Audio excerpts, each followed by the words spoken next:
Hey everybody, I'm Rick. Welcome to Talking Habs. In this video, I'm going to review last night's game between the Montreal Canadiens and the Calgary Flames in Calgary. It was the third game of a three-game series. Montreal had dropped the first two games. And while it wasn't really a must-win game for Montreal last night, it kind of was a must-win game in that for their confidence, for their morale, they needed to win this game. And it was a bit of an ugly win. It was definitely a boring game. But they did pull it out. It was also the NHL debut and Habs debut of Cole Caulfield, the long-awaited debut of this kid. So we finally got to see what he looked like in an NHL uniform and playing an NHL game. And the results were pretty good, I have to admit. No, he didn't get any points. But I'll tell you about it. I thought he had a good showing. Let's put it that way. So this was a bit of a boring game. I found Calgary plays like a trap-like system under Sutter, and it kind of, they clog up the center. They're a strong forechecking team, and Montreal doesn't really have a good answer for a team that really has a strong forecheck. Like look at Ottawa, worst team in the division. Ottawa gives Montreal fits, and it's because of that forecheck. And Montreal just doesn't have an answer to it.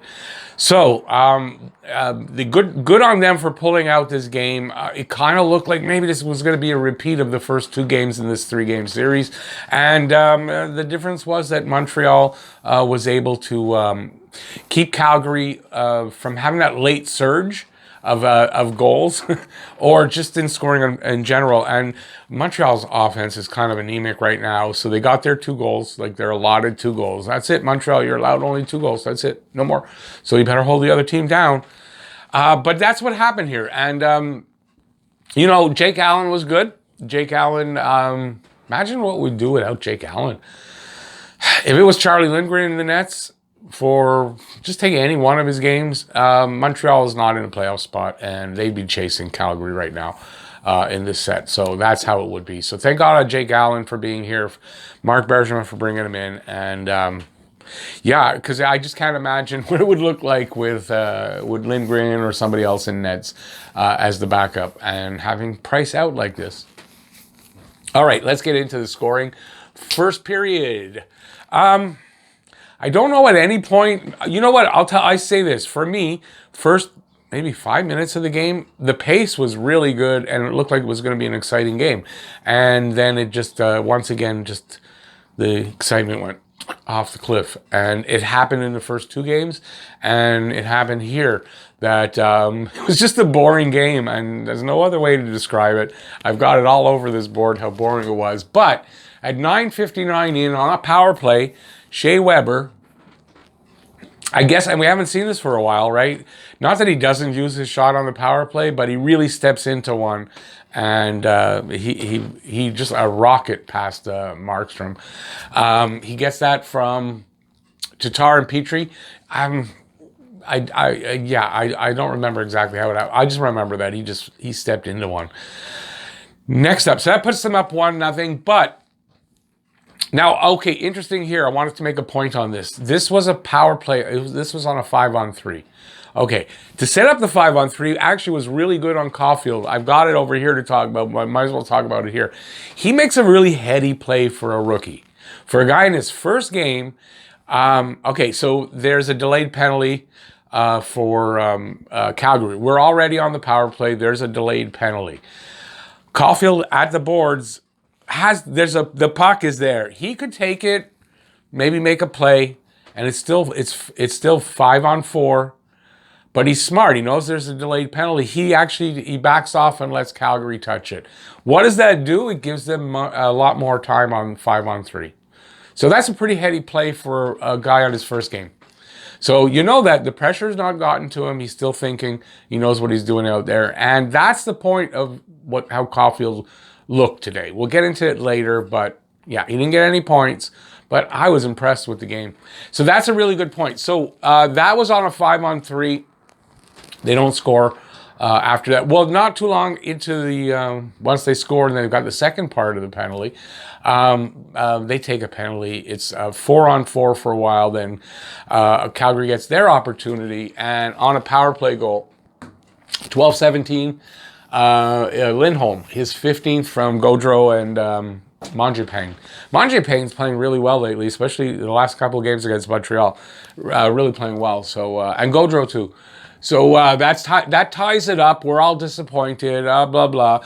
And yeah, I mean, it just back to the boring game. Ends the period. Second period comes around, and again, boring. Yeah, boring. Montreal didn't look very good in the second period at all, and it was just a boring style of hockey. And they couldn't. The defense wasn't really helping them out to generate some offense. They're just not mobile enough, and once they win the puck, it's where it dies there, and they're not feeding the offense. And I've said this for a while, to generate that speed through the neutral zone, and you got to have some guys that can move the puck. And Montreal is lacking puck-moving defensemen, and this is the problem. So anyway, 18:03, so right at the end of the period, Montreal gets a very, last minute of the period type goal in a period that they really didn't show much. So it's Tyler Toffoli getting his 25th goal, a beauty on his second try. Markstrom stopped him like a few seconds before, and then he kind of gets a shot. I think it was like on a wrister in close, and then he gets the puck on the same play in the near the dot on the, I guess that's on the right side, and he takes more of a slapper, and he nice little snipe there. So his 25th, he's right up there amongst the league leaders, same as McDavid, I believe. He's got the same as Marchand. Anyways, he's right up at the top, steady as can be all year. His previous high for his career is 31 goals in an 82-game season. I think he's going to hit 31 goals in this shortened 56-game season. Plus, he missed like 3 games. So this is a hell of a feat for a guy. I think I did say it at the beginning of the season. It was a prediction that Tyler Toffoli will match his previous season high. But this is in a 56-game season. And he's doing that. He's been steady and just a great addition. And another great addition, besides Allen, Toffoli, great additions. What would we do without these guys? Now, you could add Josh Anderson into there. To me, first game that I didn't really notice Josh Anderson a lot. First game this season where I didn't see that drive, that fire out of him. And I don't know if it was the system that Calgary was playing. I don't know why, but I didn't really have see Anderson a lot.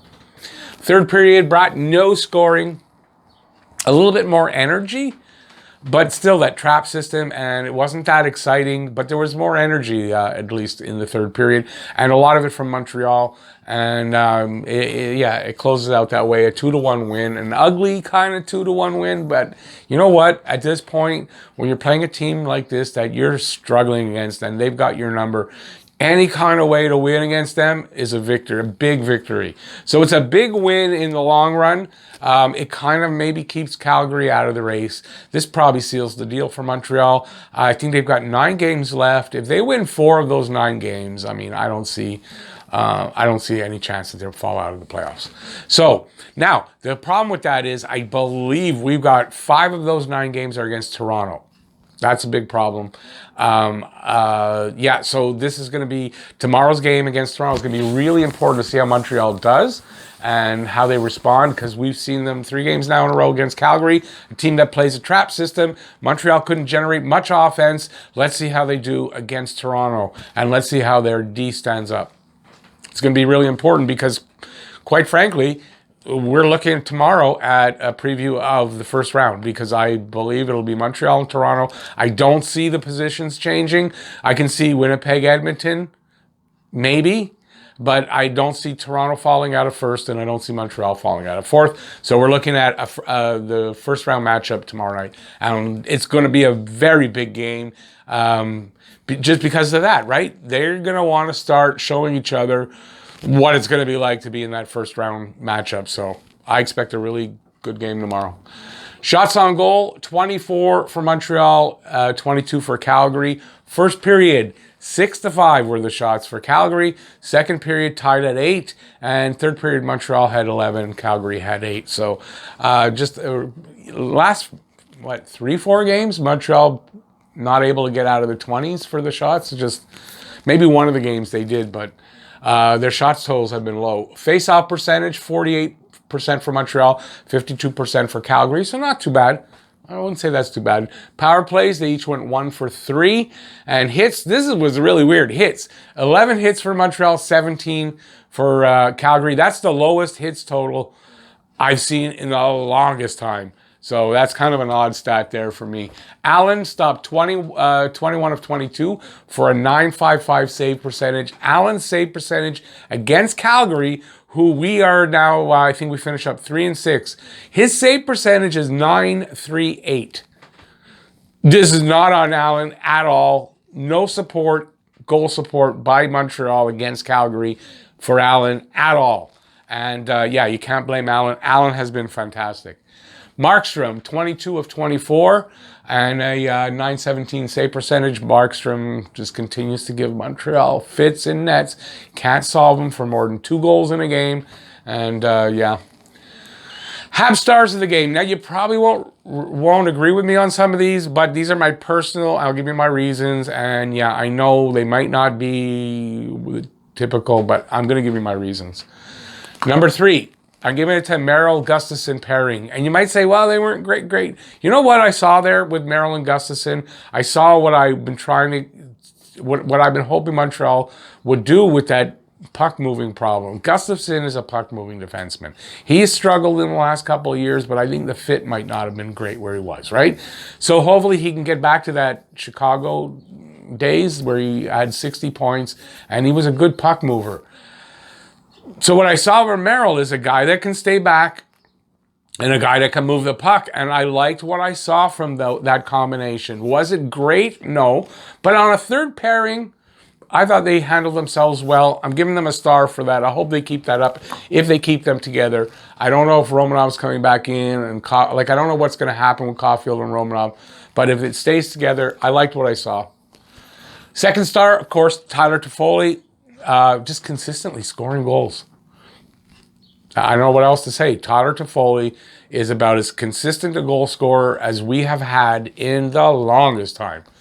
So he's on pace for 48 goals in an 82-game schedule. So he's way over and above anything he's done in his career so far. So first star, I'm giving it to Cole Caulfield. Did he really have a game where he gets a star? No. Why I'm giving him the star is Cole Caulfield went out and had a game where he looked like an NHLer. He didn't look like a rookie coming in his first game. He didn't, not to me. He was able to get his shots off. He was able to make plays, keep his head up.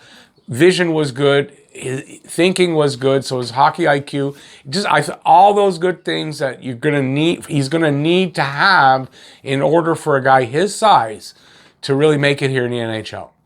I saw that. The eye test, he passed. The goals, the assists, that'll all come. I'm not worried about it. This kid's going to be an NHLer, and you know what? I don't even think he needs to go back down. I dare say this. He looks like a guy that's ready for the NHL. So you might not agree with that. You might. I don't know. You can let me know in the comment section, but that's what I saw there. Honorable mention, go to the 2 Jakes. Isn't that like a movie or something? Anyway, the 2 Jakes, that's Jake Allen and Jake Evans. Jake Allen, as I already said, fantastic, steady. Cannot complain about Jake Allen. You might even say that it's mostly on Jake Allen for keeping Calgary from tying the game up and maybe even winning this game. Jake Evans is energy. He's energy and forecheck, and this is something Montreal doesn't have enough of. And this guy, when he's on the ice, he's full of energy. He's all over the place, and he's effective. And this is something Montreal needs. And Jake Evans needs to stay up as well. I don't know how they work out the money. Hey, someone was saying, waive Eric Stahl. He's not coming back next year. He's not effective. Waive him. If someone picks him up, so what? And then if he doesn't, put him on the taxi squad, and that's enough money to keep these guys up here. I don't understand why not. We don't need Eric Stahl. The way Jake Evans is playing, I don't think we need Eric Stahl. I don't think so right now. And I don't want to shit all over Eric Stahl. It's just that it's not working. This is a business. You're here to win. This guy is impeding it a little bit. Waive him. It's not like you're worried, oh, what's he going to do next year? He's going to be all upset. He's not going to be here next year. Stinkers of the game. For me, not a much. I tried. I know there's probably a couple of Habs, but for me, it was just Calgary's trap system. Really. Such boring hockey. And I hate it. So that's stinkers of the game. Before we get to what I thought, next game is tomorrow night at 8. It's an odd time. It's the latest. Every other game after this will be 7 or earlier. And there's two, I think the last 2 games are the early ones. So 8 o'clock, don't forget that. My pregame show is going to come on at 7. I'm going to do a 30-minute pregame show at 7. And then I come on again for the game live cast at 8 p.m. So if you want to make a guess for the Guess the Score contest, please do that in the pregame or in the live. No, not in the live. In the pregame or even in this video is fine, but in the pregame, please.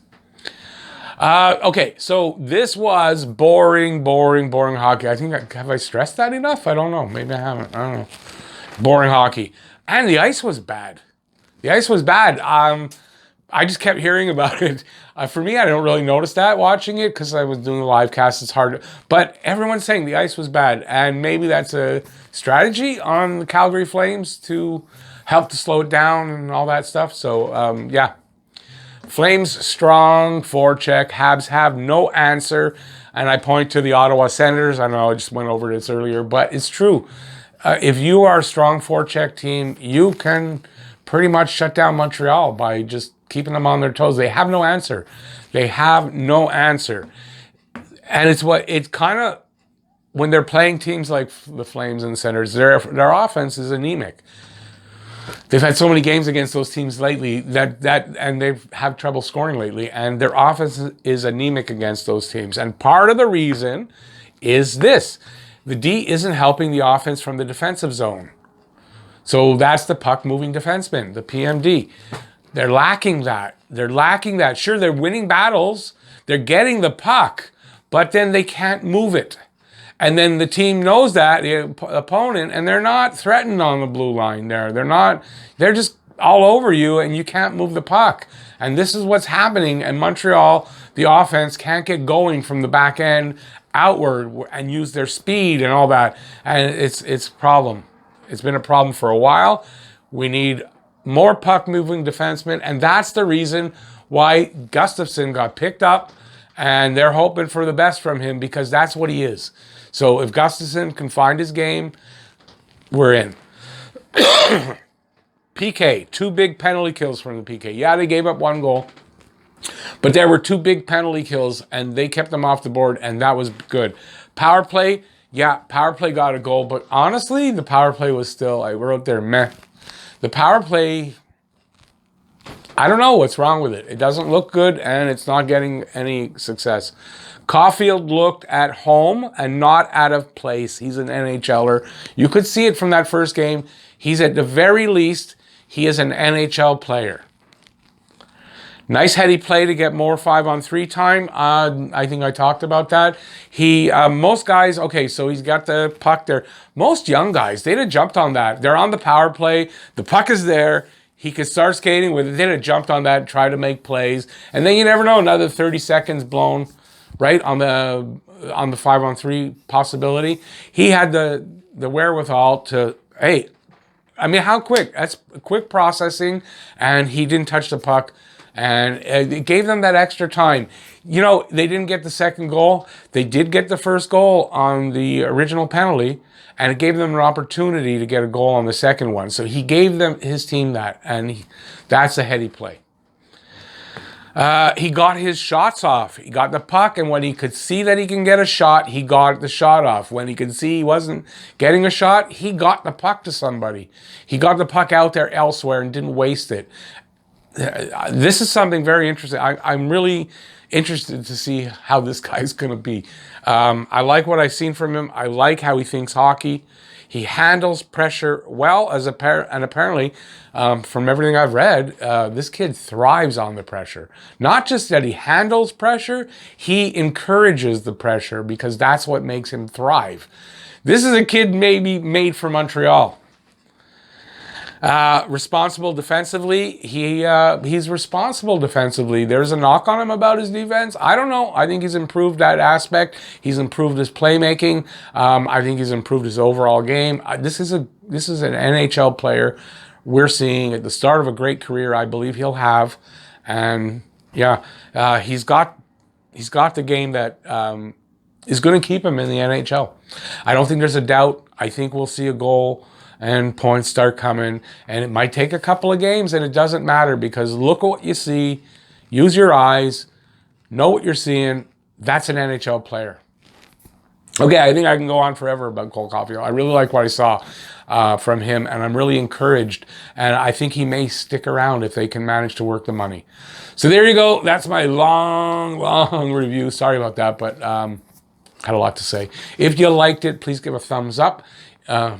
You can see that. If you have any comments in the comment section, if you want to make a guess for the Guess the Score contest, because you know how it works, make a guess in this, or wait till the pregame show and do it there. And hope to see you at the game tomorrow in one of the shows. And yeah, if you're new to the channel, also please subscribe, ring the notifications bell. That'll get your daily fix of Blue, Blanc, Rouge right here at Talking Habs. And no, I don't ramble like this all the time. I don't. So hopefully it's not a problem. And that's it. Thanks for watching, everybody. Really appreciate it. Stay safe out there.